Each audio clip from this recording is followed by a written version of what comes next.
Improper use of words, of language. It is so vital. Now, I call these the higher laws up here. These are higher laws, and here we are, the individual, we the people, here we're at this level. These are the laws which govern us. These are the laws that we use in our everyday living. If we're a businessman, we don't carry a bunch of law books under our arms, and we don't check the law book on every transaction that we conduct, do we? Because we know what's right and what's wrong. We know how we must operate if we want to operate a successful business. Because if we want a successful business, we must be honest, we must have integrity, we must understand what truth is, and we must go by that. Most of our countrymen never pick up a law book. How in the world does the system function without the people picking up a law book? It functions very well if they stay away from the law books, I'll tell you that. We have too many law books being put into place in this country by a legal profession that is trying to make a living off of the rest of us. Now, here we are here at this position.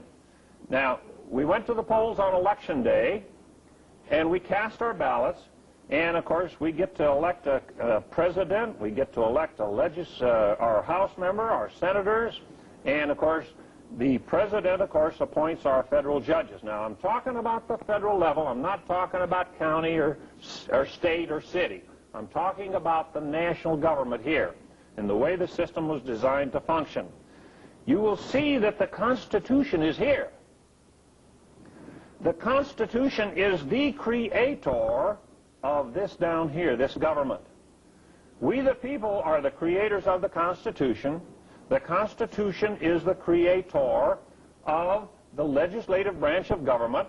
You read Article 1 of that Constitution and you'll discover that the Constitution created the legislative branch of government with a separate power.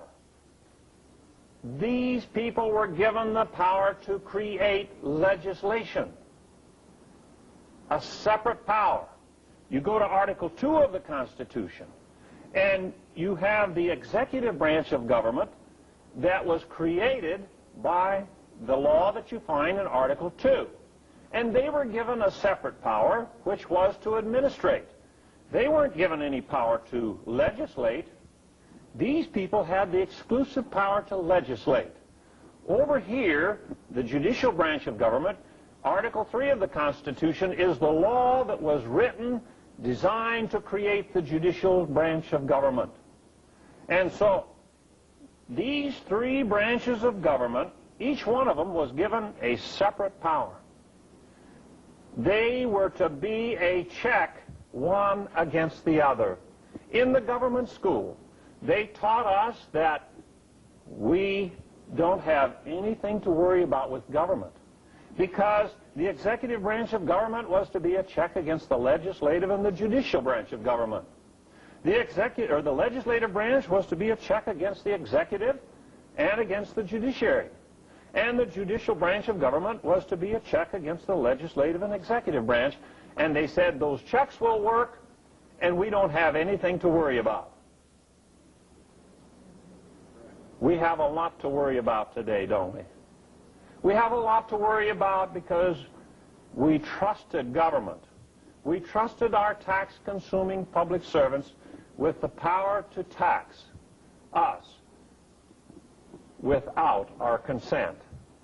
We had a war of independence back there, and in those government schools, when I went to school, they said that the war of independence came about because of taxation without representation. You say, well, we are electing our congressmen and our senators.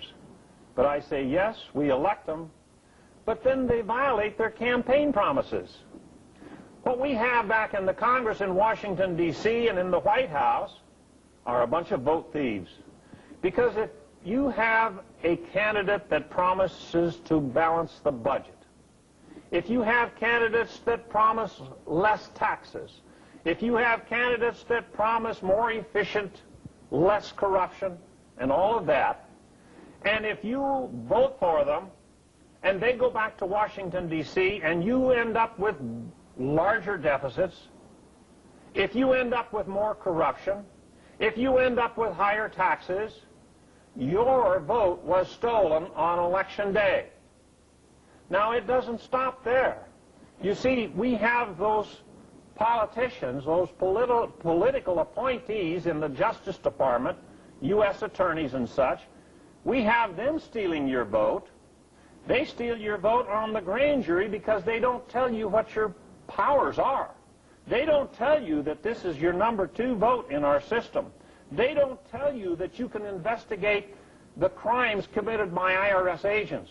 They don't tell you that you should prosecute, you should investigate and have IRS agents charged with murder if somebody goes out and commits suicide because of an unlawful, unwarranted assessment against the individual. The U.S. attorney, he wants to steal your vote on the grand jury. He wants to steal your vote on the trial jury because he doesn't want to tell you the truth. And when that happens, here we are, the government is out here, a monster, a terror, a terrorist organization rather than a government of, by, and for the people.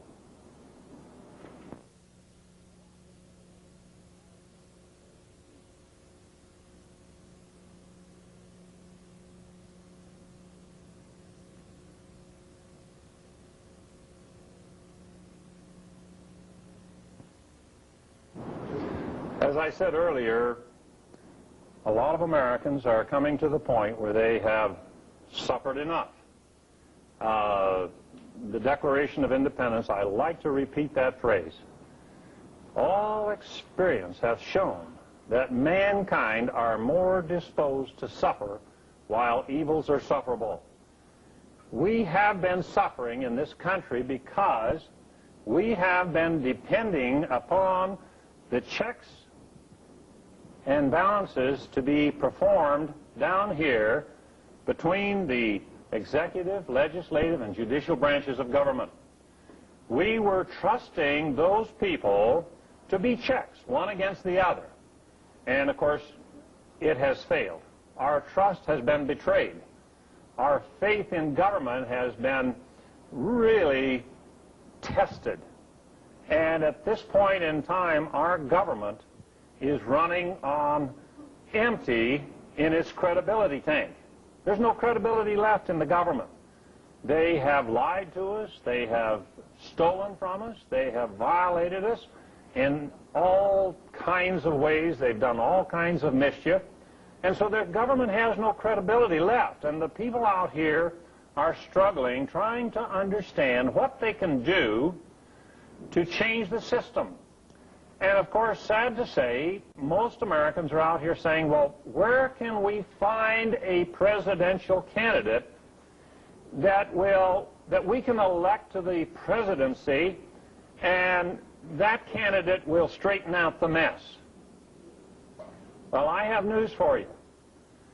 You are not going to find a candidate that you can elect to the presidency that will straighten out the mess unless that candidate will teach you what I am about to bring to your attention at this point in time.